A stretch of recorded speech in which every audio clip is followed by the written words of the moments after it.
할렐루야. 어제 오늘 아침 기온이 조금 떨어졌습니다. 그렇지만 따스한 봄바람이 불어와서 그런지 이제 들판에는 봄기운이 완연하고 바락바락 붑니다. 이렇게 좀 날이 좋아졌다고 해서 제가 여기 비닐 씌우는 텃밭에 김 좀 맸더니 감기 걸렸더라고요. 이제 이럴 때일수록 이제 조심해야 될 것 같습니다. 아무튼 나무들에도 이제 새순이 움트기 시작했습니다.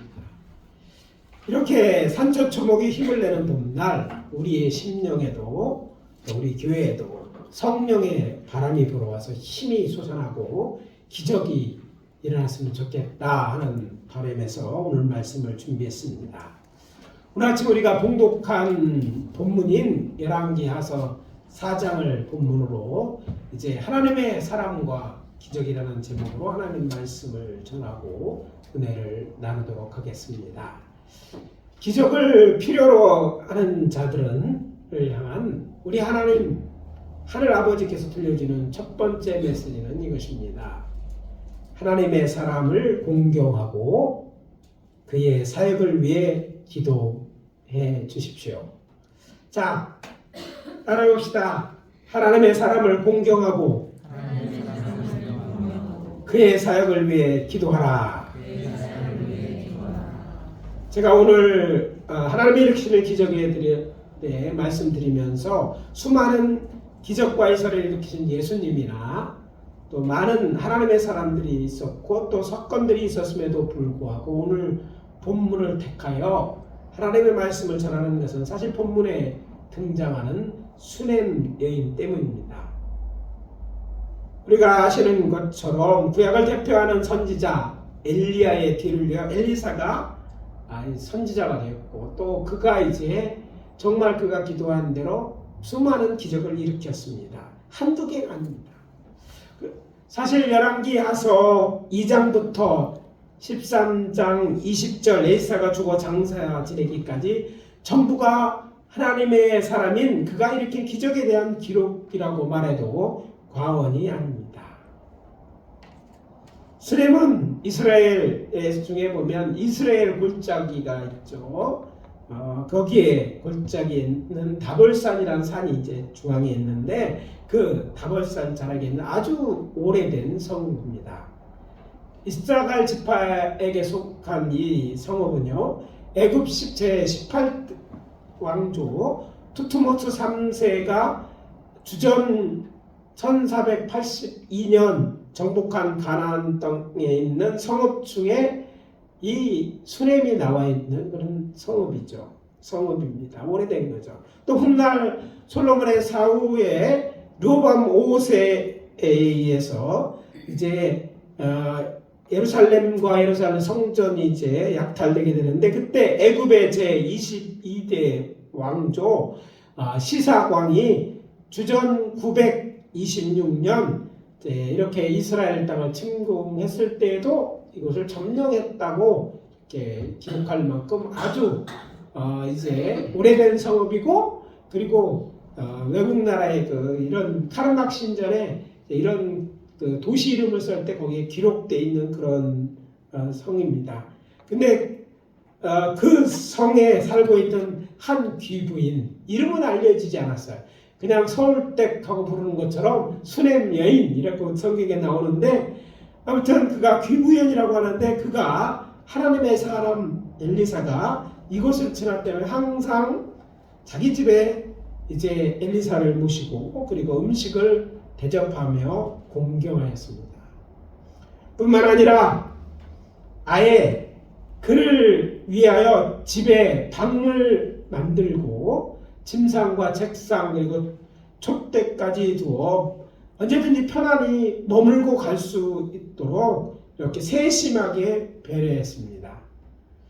하루는 엘리사가 그의 사환과 함께 그 집에 머물며 쉬면서 그가 이런 배려를 하는데 뭔가 감사함에 대해서 뭔가 이렇게 보답할 게 없을까 이렇게 생각하고 수넴 여인을 부릅니다. 그리고 말하죠. 왕이나 사령관에게는 부탁한 것이 있으면 말하라는 거예요. 그런데 놀랍게도 그녀는 대답합니다. 나는 백성 중에 거하나이다. 무슨 말입니까? 내가 뭐 거기 나가서 뭘 잘 보일 일도 없고 그에게 뭘 구할 일도 없다라는 것이죠. 다른 말로 무엇을 바라고 이런 일을 하는 게 아니니까 개념치 말라는 그런 이야기였습니다. 그래도 엘리사 선지자는 마음에 부담이 되잖아요. 뭘 해줄 게 없나 고민하다가 그 예사wan 게하시의 말을 듣고 그녀를 다시 부릅니다.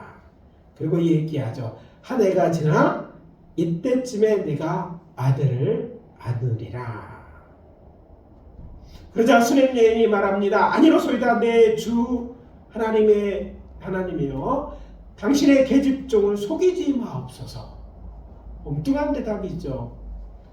그러나 의미를 깊이 생각해보면 이게 가시처럼 뭔가 있는 그런 대답인 것을 알게 됩니다. 왜 그녀가 그렇게 대답했을까요? 사환이 엘리야에게 한 말을 그 이유가 나오는데 그에게는 아이가 없었는데 문제는 그의 남편이 나이가 너무 많아 늙었기 때문에 이제 그걸 기대할 수 있는 나이가 아니었던 거예요. 여인으로서 그도 이제 아이를 생산할 그런 나이가 아니었기 때문에 그가 이렇게 말한 거죠. 속이지 말라. 뭐 그런 일은 있을 수 없다고 생각하고 이야기한 것이었습니다. 그렇지만 이어지는 본문에 보면 1년 후에 엘리사가 말한 것처럼 그녀가 아들을 낳은 거예요.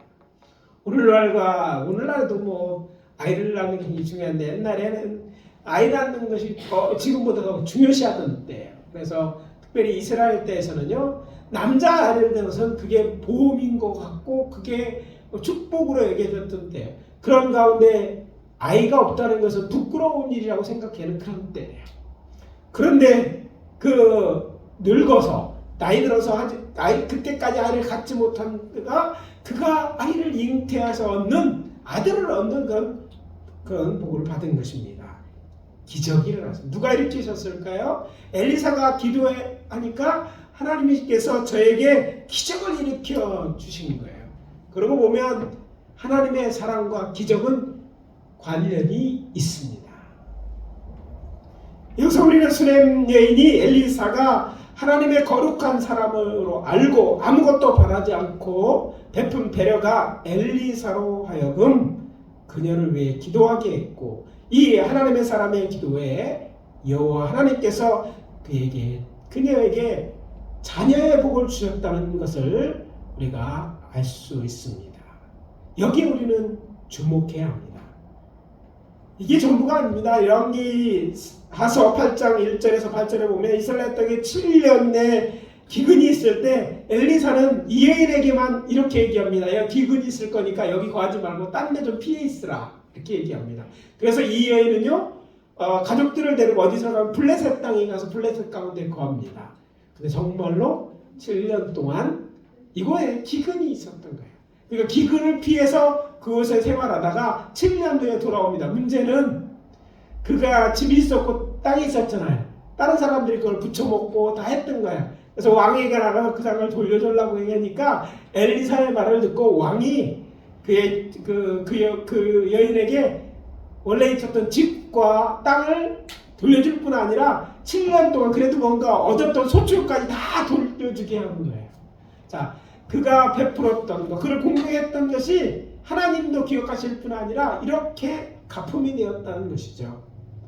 이 말씀 준비하다가 저는 이런 감동을 받았습니다. 하나님께서 주의 종들을 연약하게 하고 그래서 건강하지 않음에도 내버려 두실 때도 있고 또 물질이 없어 죄일하다가 생활하는 것조차 궁핍하게 할 때가 많이 있는데 이것은 주변에 있는 하나님의 사람들로 하여금 하나님의 신령한 복과 땅에 속한 여러 가지 복을 주시기 위한 통로로 사용하기 위한 하나님의 섭리임을 깨닫게 되었어요. 제가 저야 그렇게 어려운 때를 지나지 않았어요. 그러나 어려움에 있는 목회자들이 참 많습니다. 그래서 어떤 분은 이렇게 얘기하죠. 왜 하나님의 종들도 이렇게 가난한가 어려운가 이 얘기예요. 근데 그렇게 하시는 것 하나님의 섭리가 있다는 생각을 했어요. 왜? 이게 누군가의 도움을 얻게 되고 누군가 그를 위해 배려할 때 하나님이 그것을 보고 그를 통해서 그 사람을, 그 가정을 축복하기 위한 섭리라는 것을 알게 되었습니다. 그래서 교회에 하나님의 사람이 있다는 것, 우리 주변에 우리가 뭔가 선을 베풀 수 있는 그런 자들이 있는 것은 우리에게 부담은 되지만 그것이 나쁜 일이 아니라 축복인 것을 깨달아는 은혜가 있으시기를 예수 그리스도의 이름으로 축원합니다.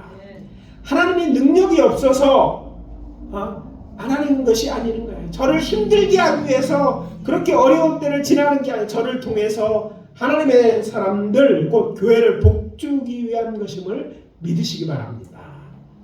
하나님의 사람을 공경하고 돕는 일은요, 하나님을 기쁘시게 하는 일이요, 의가 됨 또한 알아야 됩니다. 이것이 의라는 거예요. 내 부모를 공경하라. 누가 명하셨습니까? 하나님께서 명하셨기 때문에 부모를 공경하면 하나님을 공경하는 것 같아. 또 예수님께서 이렇게 말씀하셨습니다. 너희를 영접하는 자는 나를 영접하는 것이요, 나를 영접하는 이는 나를 보내신 이를 영접하는 것이라. 마태복음 10장 40절입니다. 뿐만 아니라 저들이 받을 상에 대해서 이렇게 약속하셨습니다. 이어지는 41절이죠. 선지자의 이름으로 선지자를 영접하는 자는 선지자의 상을 받을 것이요, 의인의 이름으로 의인을 영접하는 자는 의의 상을 받을 것이요. 의인의 상을 받게 된다. 내가 내 이름으로, 하나님의 이름으로 주의 종들을 영접한다면, 거룩한 사람을 영접하면 그것에 대한 분명한 상이 있는데 의인의 상을 받게 될 것이라는 거예요. 왜냐하면 그것이 곧 여기에 영접한 그 사람은 하나님의 사람이기 때문에 하나님을 영접한 것과 같게 하나님이 보시기 때문입니다. 어디 그뿐입니까? 마태복음 25장에 보면 심판날에 자신의 오른편에 있는 자들에게 말씀하십니다. 너희는 하나님께 복받고 예비하신 하나님의 나라를 상속받을 의인들이라고 하면서 이렇게 말하시죠. 내가 줄일 때에 너희가 먹을 것을 주었고, 목마를 때 마시게 하였고, 나그네 되었을 때에 영접하였고, 헐벗었을 때에 옷을 입혔고, 병들었을 때에 돌보았고, 옥에 갇혔을 때 와서 보았느니라. 자, 이 말씀을 듣고 이들이 오히려 놀래요. 아니, 주님, 주께서 언제 나에게서, 내가 우리의 주께서 언제 이런 일을 했습니까? 하자 주님 말씀하지 않습니까? 40절이죠. 내가 진실로 너희에게 이르니 너희가 여기 내 형제 중에 지극히 작은 자 하나에게 한 것이 곧 내게 한 것이라.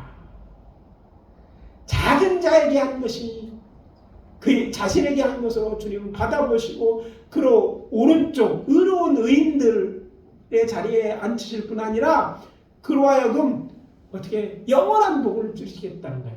근데 하물며 하나님의 종입니까? 의인의 상을 어떻게 받기에 충분하다는 거예요. 그래서 말씀드립니다. 우리의 형제된 하나님의 사람인 종들과 또 우리의 교회에 있는 우리 성도들을 잘 공경하시기 바랍니다. 교회는요, 특별히 작은 자들이, 세상에 소외하지 않는 자들이 교회에서 공경받고 사람 대접받고 위하는 곳이 되어야 될 줄 믿습니다. 왜? 이것은 아버지의 집이에요. 저들에게 어떻게 뭔가 우리가 베푼 것에서 저들이 갚을 것 없는 자라면 더욱 좋은, 왜 갚을 것 없이 하나님 앞에 온전히 드리는 것이 되잖아요. 그런 사람들이 있다면 이것이 우리에게는 축복이요, 감사해야 되는 거야. 누군가 각각의 섭리를 쓰고 관심을 들고 베풀 수 있는 그런 일을 우리에게 붙여주신 줄 알고 계세요. 그래서 교회에서는요, 누가 대접받아야 되냐면 정말 세상에서 대접받지 못하는 자들도 여기서 대접받아야 돼요. 똑같이 취급받아야 됩니다. 아니, 존귀함을 얻고 뭔가 도움을 얻게 하는 것이 교회여야 된다는 거예요. 왜? 주님이 이런 약속을 하셨기 때문에. 우리는 하나님이 이런 말씀을 믿는 하나님의 사람들이고 또 하나님이 이렇게 약속하신 것을 지키시는 하나님을 믿기 때문에 우리는 더욱더 그리해야 될 줄 믿습니다. 우리 교회에 많지 않지만 힘껏 이렇게 서로 사랑하고 하는 걸 볼 때마다 하나님이 기뻐하시는 교회에 라고 저는 생각하고 감사합니다. 우리 성도님들, 이런 일에 정말 선을 베푸는 일에 가난한 사람들, 소외된 사람, 교회 밖에서도 그런 일을 해야겠지만 교회 안에서 더욱더 힘써하셔서 정말 하나님 앞에 인정받고 하나님이 나를 영접했고 나에게 이렇게 대접했다고 인정되어지는 사랑하는 성도님 다 되시기를 예수 그리스도로 축원합니다. 아울러 하나님의 사람인 주의 종들이 주께서 명하실 사명을 잘 감당할 수 있도록 여러분이 해주셔야 될 것은 물질만이 아니라 기도하여 주시기 바랍니다. 엘리사가 엘리야의 갑절의 영광을 구한 것처럼 저와 그리고 우리 교회 목회자들이 주님께서 맡기신 큰 일을 감당할 수 있도록 성령의 임재하심과 사역의 기름 부음이 있도록 기도해 주십시오. 목회자는요, 성도들의 정말 기도를 통해서 하나님의 놀라운 영적인 은혜를 얻게 되고 또 힘있게 메시지를 전하고 그 역사하는데 그 기도할 때 사역할 때 큰 역사가 나타나는 거예요. 우리 사랑하는 성도 여러분들이 저희들을 위해서 기도할 때 저희들은 더욱더 담대하게 나가 주의 일을 감당할 줄 압니다. 그리고 큰 믿음과 권능을 가지고 사역할 수 있도록 그래서 엘리야의 성령이 하시는 역사가 엘리사에게 머물렀던 것처럼 예수님과 함께 하셨던 성령의 역사가 저희들에게도 나타나 하나님께 영광 돌릴 수 있도록 기도해 주시기를 부탁드립니다. 그렇게 해주시기로 하나님 앞에 약속하시는 분들만 큰 소리로 아멘. 앞에 더 능력이 더 나타날 줄 믿습니다. 감사합니다. 둘째, 기적을 위해 하나님의 사람에게 기도를 부탁하십시오. 따라해 봅시다. 기적을 위해 하나님의 사람에게 기도를 부탁하라. 여러분이 이제 여러분의 문제를 여러분 주변에 있는 사람에게 뭐하라? 부탁해, 기대해 주세요. 이렇게 하라는 얘기예요. 다시 오늘 아침 우리가 함께 봉독한 본문으로 돌아가서 이 수렘령이 낳은 아이가 자라서 아버지의 추수마당에 갈 만큼 성장했습니다. 그런데 웬일입니까? 추수마당에 했는데 머리가 아프다는 거예요. 그래서 집으로 돌아가고 했는데 집으로 돌아와 손속을 겨룰 데 없이 어머니 무릎에 앉은 채로 이제 죽습니다. 그러자 이 애는 죽은 아이를 하나님의 사람의 머물던 그 방으로 데려가서 그 침상에 누이고는 남편에게 얘기해서 나귀 한 마리와 사활 하나를 붙여가지고 하나님의 사람이 있는 갈멜산으로 달려가서 하나님의 사람 엘리사의 발을 끌어왔습니다. 자, 이스라엘 골짜기 제일 밑에 저기 보면 이스라엘 나세지라고 쓰는데 옆에가 거기가 이스라엘 골짜기인데요. 거기에 이렇게 뾰족하게 튀어나온 부분이 이 갈멜산이 있는데 멀지 않습니다. 그러니까 급히 사활을 들고 이 갈멜산에 있는 그 엘리사에게 달려간 것입니다. 달려갔어요. 그것도 그냥 달려가 있는 게 아니라 그의 다리를 달려가서 엘리사를 끌어안는 거예요. 왜?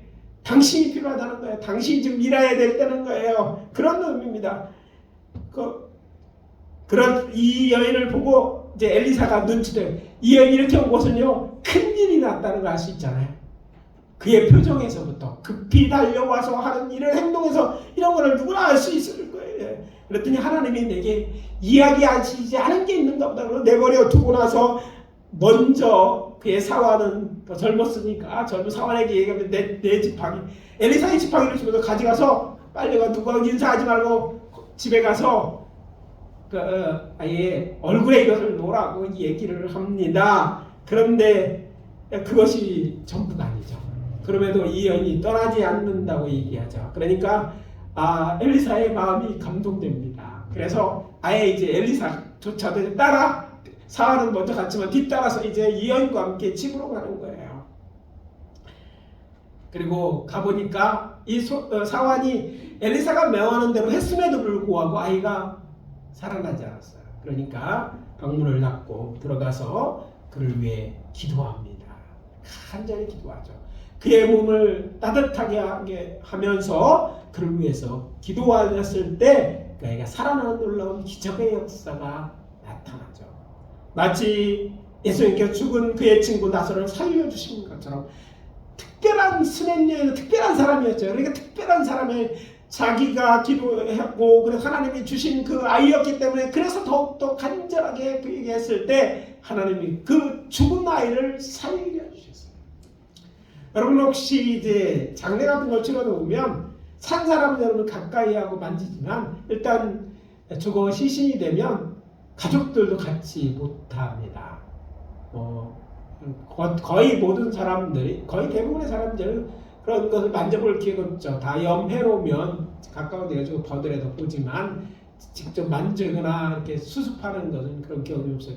저는 이제 고등학교 이제 졸업하고서부터 이제 이런 일들을 하게 해서 제가 사역자로 부름이 있었기 때문에 그렇고 그래서 이제 조상이 있으면 뭐 학교에 있을 때는 그 당시에 연타켓으로 죽는 분이 학생들이 많았어요. 그러면 이제 목사님 교훈기셨던 목사님이 같이 갈 사람이 없는 거예요. 근데 뭔가 수습하고 뭐 하려면 당장 사람이 있어야 되니까 저를 데리고 가서 저와 같이 이제 연구차 오기 전에 얼굴 수습하고 막 이렇게 하고 이런 일을 했는데 죽은 사람의 시신은 굉장히 싸늘합니다. 차져요.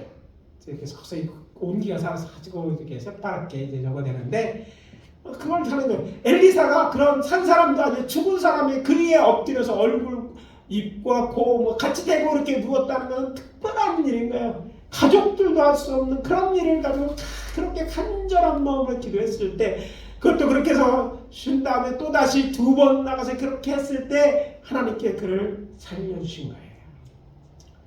열왕기하 2장에는 엘리사가 행한 첫 번째 기록이 기록되어 있습니다.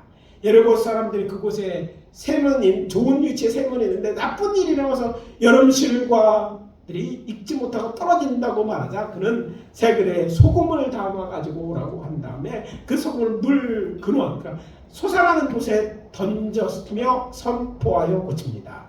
여호와 말씀이 내가 이 물을 고쳤으니 이로부터로 다시는 죽음이나 열매 맺지 못함이 없을지니라. 그리고 거기서 물이 나 지금도 이제 여리고에 가면 이 물이 나요. 근데 이 샘물에다가 호수를 연결해서 이제 저장하는 탱크가 있습니다. 그리고 그 저장하는 물을 차로 싣고 가거나 그 옆에 하는데요. 저도 이제 이 물을 마셔보고 했는데 단물이고 물맛도 좋습니다. 그런 물이 그 물의 전에는 그렇지 않았어요. 그런데 하나님의 기적이 일어나 그 기적 계속해서 해서 그래서 엘리사의 샘입니다. 별명 다른 이제 아람어 이름도 있지만 엘리사의 샘물이라고 부르는 거예요. 그런 기적의 역사가 나타나면 마치 출애굽한 이스라엘 수리광에서 마라의 샘물이 먹을 수 없자 모세를 원망할 때 모세가 여호와 하나님께 부르짖어 기도하여 그 물을 고친 것처럼 그렇게 물을 고친 거예요. 또 3장에 보면 엘리사는 이스라엘 왕 여호람과 유다 왕 여호사밧 그리고 에돔 왕이 연합하여 모압 왕을 치러 출정하였으나 7일 동안 군사나 가축을 먹을 물이 없어서 여호와의 사자인 선지자였던 엘리사를 찾다가 그가 이렇게 말합니다. 여기 있는 골짜기에 개천을 많이 파라고 얘기합니다. 그래서 물을 얻고 또 당신들이 싸우러 왔는데 승리하게 될 것을 이야기합니다. 그러자 모든 것이 그의 말처럼 되지 않습니까? 4장에는 수렘 여인 이야기 전에 엘리사는요 그의 제자인 선지자가 죽음으로 말미암아 과부된 여인이 그에게 지음된 때문에 아들들이 이제 종으로 이제 팔려가게 됐다라고 하는 얘기를 듣고 그 집에 네 집에 무엇이 있냐고 물었습니다. 그랬더니 얼마나 궁급한지 그가 있다고 이야기한 것이 뭐입니까? 기름들은 기름병 하나밖에 없다고 얘기합니다. 그러니까 그에게 얘기해줘. 기름 빈 그릇을 많이 빌려라. 내 있는 것뿐만 아니라 하여튼 많이 빌린 다음에 거기다 그것을 문을 닫고 그 기름을 부으라고 하니까 어떤 일이 일어납니까? 부어도 보면 끊어지지 않죠. 언제까지? 그게 빌려온 그릇을 다 채울 때까지 그 기름이 다 잡고 이제 다 채웠을 때 비로소 끊어지는 거예요. 그러니까 그걸 팔아다가 빚 갚고 뭐하라? 네가 남은 돈으로 생활하라고 얘기합니다. 이런 기적을 그가 일으켰던 거예요. 또 5장에 보면 우리가 잘 아는 것처럼 이웃나라 아람 군대 나만이 문둥병고 탄생병으로 정말 고생하다가 이 소문을 듣고 유당당이 저를 찾아왔을 때 유당계의 몸을 7번 쓰으라고 보지도 않고 명령해요. 화가 나가 돌아가는데 그에 하죠. 아니 어려운 일을 시켜도 했을 거 아니냐고. 뭐 유당강물에 들어가서 물 씻는 몸 씻는 게 뭐가 어렵냐고. 근데 7번 씻을 때 무슨 일이 일어납니까? 어린아이죠. 그 예산이 휘어지게 되는 그런 기적이 일어나잖아요. 또 6장에는 선지자들이 거주할 처소를 지으려고 나무하러 갔다가 쇠도끼를 물에 빠뜨리는 일이었어요. 그것도 빌려온 건데 갚아준. 당시에 쇠로 된 것들은요 전기시대 굉장히 귀한 것들이었는데 이렇게 빠뜨렸던 거예요. 그때 어떻게 합니까? 엘리사가 나뭇가지를 베어가지고 물에 던져서 나뭇가지를 베어 던졌는데 그 도끼가 떠오르는 거예요. 그래서 그걸 가지고 건져내는 기적을 일으켜서 이런 엘리사가 일으킨 기적들을 통해 우리의 좋으신 하늘 아버지 여호와 하나님께서 오늘 우리들에게 주시는 메시지는 이것입니다. 우리의 마음을 괴롭게 하고 또 우리의 삶을 힘들게 하는 인생의 어려운 문제들 곧 난제들을 하나님의 사람에게 알게 하여 기도하게 하라는 거예요. 우리들을 위해 여러분들을 위해 하나님이 하나님의 사람들을 사용하시겠다고 그러니까 너희들은 그 하나님의 사람들에게 그것을 부탁하라고 하시는 거예요.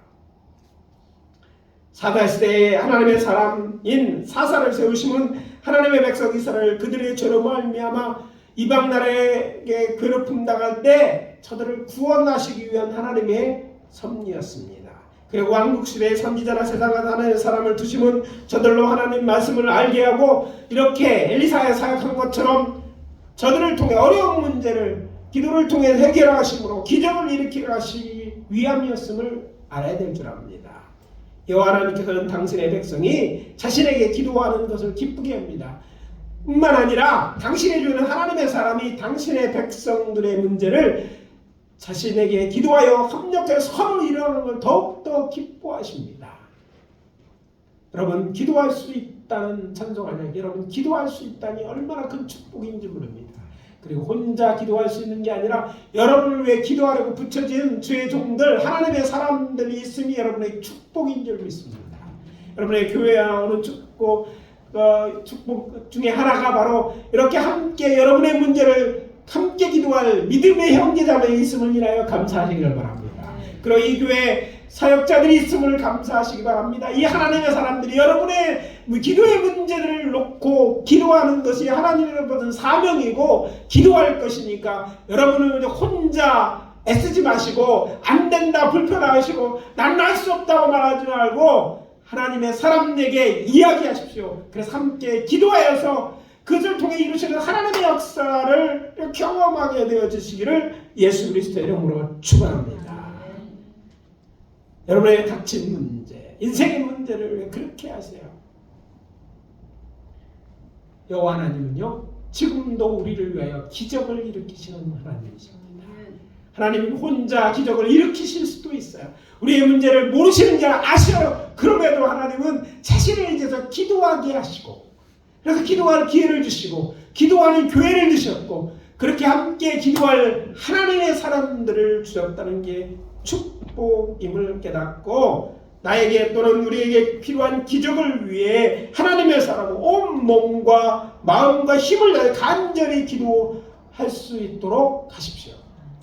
여러분 목사를 부려먹는 게 아니에요. 기도를 부탁하는 것은 여러분이 부탁을 하지만 우리는 여러분 부탁 때문에만 하는 것이 아니라 그런 사명을 받은 거예요. 제가 할 수 있는 일이 무엇이겠습니까? 다른 일을 도와줄 수 있지만 그건 작은 일이에요. 정말 제가 해야 되고 또 할 수 있는 일 중에 하나가 기도인 줄 압니다. 서로 기도하게 해야 되는 거예요. 문제가 생기라는 얘기는 아니에요. 저희는 작은 것이 됐든지 큰 것이 됐든지 이야기하십시오. 그래서 같이 기도하자는 거예요. 저는 우리 사랑하는 성도님들이 좀 요즘 옛날하고 좀 달라서 새로운 시대잖아요. 굳이 만나서 얘기하지 않아도 카톡으로 보내주잖아요. 카톡 제가 이제 목회자들 세미나 이런 얘기 목사는 24시간 출동 대기해도 좋아한다. 어려운 일 있을 때 저를 불러주시면 언제든지 언제든 정말 위기할 때 여러분 밑에 누가 있을 목사가 있습니다. 예, 우리 사역자들이 있어요. 여러분, 그것이 우리가 해야 될 일, 우리가 맡은 일이고 기쁨으로 저희는 하도록 합니다. 기도에 있어요. 할 수 있으면 낮에 하면 더 좋겠지만 급하면 이혜인이 급하니까 올라가서 엘리사의 다리를 나는 것처럼 급할 때는요 밤에도 괜찮아요. 뭐 핸드폰에 전화하셔도 돼요. 그리고 교회에 있으니까 또 지금 그렇지만 교회 안 있더라도 항상 갈 준비가 되어 있고 그게 제 일이니까 하는 거예요. 그리고 기쁨으로 할 것입니다. 하나님께서 저희 교회에 수많은 기적들을 일으켜 주셨습니다. 아니 오늘도 이렇게 하고 계시고 또 앞으로도 이렇게 가실 줄 믿습니다. 기도의 제목을 주시면 그것이 하나님의 기적을 일으키는 통로가 되어지고 그것을 통해서 여러분들이 힘을 얻고 또 교회가 힘을 얻을 줄 믿습니다. 세 번째 주시는 메시지는 하나님의 영광을 위해 일하는 하나님의 사람이 되십시오. 따라해 봅시다. 하나님의 영광을 위해 일하는 하나님의 사람이 되라. 앞에서 살펴본 것처럼 하나님의 사람 엘리사가 여호와의 이름으로 행한 모든 일 곧 과부의 억울함을 신뢰해주고 나쁜 물을 좋은 물로 바꿔주고 병자를 고치고 죽은 자를 살리고 나라를 원수에서 구원하고 굶주린 자를 먹이는 일은 하나님의 영광을 드러내는 일입니다.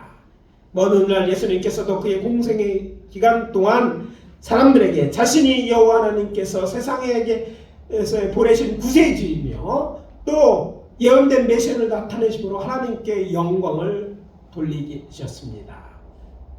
예수님께서는 공생의 기간 동안 또 수많은 기적과 이사를 일으켰어요.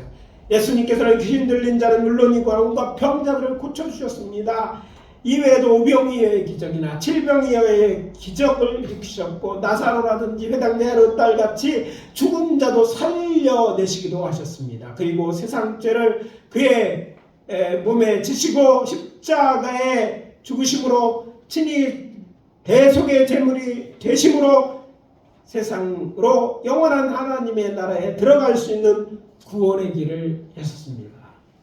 그런 그의 약속하신 대로 3일 만에 부활하셔서 제자들에게 나타나시고 승천하시기 전에 제자를 불러놓고 이렇게 말씀하십니다. 하늘과 땅의 모든 권세를 내게 주셨으니 그러므로 너희는 가서 모든 민족으로 제자를 삼아 아버지와 아들과 성령의 이름으로 세례를 베푸고 내가 너희에게 분부한 모든 것을 가르쳐 지키게 하라. 볼지어다 내가 세상 끝날까지 너희와 항상 함께 있으리라. 마태복음 28장 18절 20절의 말씀입니다. 그리고 약속하십니다. 믿는 자들에게는 이런 표적이 따르니 그들이 내 이름으로 귀신을 쫓아내며 새 방언을 말하며 뱀을 집어 올리며 무슨 독을 마시도록 해를 받지 아니하며 병든 사람에게 소를 얹은즉 나으니라 하시더라. 여기서 놓치지 말아야 할 것이 있습니다. 이 말씀을 받은 예수님의 제자들은 우리가 알고 있는 예수님의 공생애가 생사고라를 했던 12 제자들을 가리키는 말만이 아닙니다. 분명 그들 중에는 그 12자들이 있었어요. 70인을 보낼 때 70인에 든 사람도 있었습니다. 그러나 그 위에 바울의 이름은 500의 문도에게 나타나서 500여 명이나 되는 그들 말고요 예수를 믿는 자들을 다 예수의 제자들이라는 말씀이고 그 믿는 자들 이 뭐예요? 오늘날로 따면 신자들이죠. 예수 믿는 신자들이 예수 그리스도를 나의 주로 나의 하나님으로 마음에 영접한 그 모든 자들은 이제 다 하나님의 자녀가 되었음을 이야기하고 그들이 곧 하나님의 사람임을 우리가 깨달아는 지혜가 있으시기를 예수 그리스도로 축원합니다. 구약시대는 제사장이나 선지자 같이 기름 부음을 받은 자들이 하나님의 사람이라고 불렸습니다. 그러나 오늘날 같이 신약 시대에는요 하나님의 자녀된 곧 양자된 모든 믿는 자들이 하나님의 사람입니다. 여러분이 하나님의 사람입니다. 저는 여러분들이 정말 여러분의 주변 사람들에게 하나님의 사람이라고 불려지기를 원하고 아니 그렇게 인정되었으면 좋겠어요. 목사는 여러분들에게 목회하지만 여러분 각자 믿지 않는 사람들 가운데서 여러분만 이렇게 하나님에서 알고 가르쳐주고 기적으로 일으킬 수 있는 바로 여러분 본인이에요. 여러분 자신들이라는 거예요. 여러분의 문제를 갖고 이웃의 문제를 저에게 가져와도 되지만 여러분들도 뭐예요? 하나님 앞에 이런 능력을 믿는 자들에게 이런 표적이 있다는 여러분도 예수 믿지 않아요. 예? 그러니까 여러분도 하면 돼요. 여러분도 기적을 위해 기도하실 수 있고 기도할 때 하나님이 역사하신다는 거예요. 여러분 주변에 있는 사람들이 여러분을 하나님의 사람으로 인정합니까? 아니 그런 삶을 사시고 그리고 그런 인정을 넘어서서 저는 기도의 사람이다. 저가 기도하면 저 사람이 당신이 기도하면 된다. 그런 성도로서 세상 속에 살기를 예수 그리스도 이름으로 축원합니다. 그래서 저는 이제 군대 생활할 때 이렇게 보면 사람들이 이렇게 기도하고 신앙생활을 하는 거 보면요 굉장히 대하는 게 달라져요. 그래서 저는 이등병 달고도 병장들이나 놈들이 좋은 데만 써주더라고요. 그 교회 신학교를 시작하기도 전이에요. 그래서 신앙생활하는 거 뭐 이런 거 보고 그들이 그렇게 또 무슨 일이 있으면 그 문제를 가져오고 그 문제를 저한테 와서 기도해달라고 얘기하고 아니 부대에 무슨 문제 있으면 아유 기도해달라고 부탁하고 또 하나님이 그 기도에 등도 응답하시는 걸 경험했어요. 그렇습니다. 여러분들이 기도하는 것 하나님 여러분 기도할 수 있잖아요. 여러분의 자신 문제가 아니라 다른 주변의 사람을 위해서 기도할 수 있어요. 여러분 기도해야지 기적이 나타나고 기도해야지 여러분이 하나님의 사랑이 증거되고 하나님의 살아계심이 증거되고 기도할 때 그 사람에게 기도를 부탁한 사람에게 하나님이 살아계심과 이제 신앙생활을 하라고 권면할 때 그들이 예수에 대해서 하나님의 높은 마음 요즘은요 참 어려운 때입니다. 교회에 대한 부정적인 시각이 너무 많아요. 하나님이 보통 다른 신하고 똑같은 신이라고 생각하는 사람이 너무 많아요. 그러나 우리는 다르다. 우리 살아있는 하나님인데 저들은 알 수 없죠. 그러나 우리가 믿어야 되고 우리가 신앙생활을 잘하고 우리가 정말 기도하는 것들이 기도도 이런 걸 보게 될 때 그래서 주의 이름을 자꾸 드러낼 때 저들도 우리 하나님에 대해 관심을 얻게 돼요. 문제없는 사람은 없다니까요. 근데 저들이 기도할 곳이 없잖아요. 저들이 신은 아닌데 그러니까 가까이 있는 여러분에게 얘기하고 그걸 기쁨으로 얘기하고 그들의 기도에 기도해 줄 때 하나님은요 놀랍게 역사하시는데 제가 신앙생활하고 또 목회하면서 느끼는 것은요 안 믿는 자가 믿으려 할 때 안 믿는 자 문제를 하나님의 사람에게 가져왔을 때 하나님은 더 크고 강하게 역사하시더라고요. 믿음은 없죠. 그러나 작은 믿음 뭔가 붙들려 할 때 하나님을 찾으려 할 때 하나님 저들하고 믿게 하려고 하는 그래서 믿는 자들에게 이런 표적이 있다는 정말 믿는다면 여러분들에게 여러분의 기도에도 하나님이 역사하실 줄 믿습니다. 네. 목사가 고치는 게 아니에요. 여러분이 고치는 게 아니에요. 하나님이 우리를 통해서 이루고 우리는 메신저예요. 전하는 사람이에요. 하나님이 계시다고 알리고 하나님을 위해서 기도하는 그런 하나님이 사용하시는 통로의 도구인 거예요. 그렇게 사용되어져야 될 줄 믿습니다. 사람들에게 복음을 전하고 어려움에 처한 사람들을 돕고 문제 만난 자들이나 병든 자를 기도하는 것이 하나님의 사람인 우리가 해야 할 일이라고 말씀드리는 것입니다. 하나님은 우리의 이런 기도를 들으시고 우리를 통해서 일하는 거예요. 그리고 여러분들이 기도할 때 보고 오면 뭐 그런 분의 기도 우리 교회는 성도가 많지 않으니까 뭐 같이 기도해 줄 수 있어요. 여러분의 그 동료의 문제라도 친구의 문제라도 가져와서 기도합시다. 그래서 정말 하나님이 그거를 통해서 영광을 받으시고 그래서 하나님을 기쁘게 해드리는 저와 여러분 되시기를 예수 그리스도의 이름으로 축원합니다. 이제 오늘 말씀 마무리합니다. 하나님의 사람을 공경하고 그의 사역을 위해 기도해 주십시오. 기적을 위해 하나님의 사람에게 기도를 부탁하십시오. 그리고 하나님의 영광을 위해 일하는 하나님의 사람들이 되시기를 예수 그리스도의 이름으로 축복합니다. 축복합니다. 기도합니다. 아버지 하나님 주의 은혜와 사랑을 감사합니다. 하나님의 사람을 통해서 하나님께서 오늘도 세상에 기적을 일으키시는 줄 믿습니다. 하나님 믿는 우리들을 믿고 아버지 기적을 위해 기도하게 도와주시고 기도를 부탁하게 도와주시고 또 기도하는 하나님의 사람 되게 하여 주시옵소서. 예수 그리스도 이름으로 기도합니다. 아멘.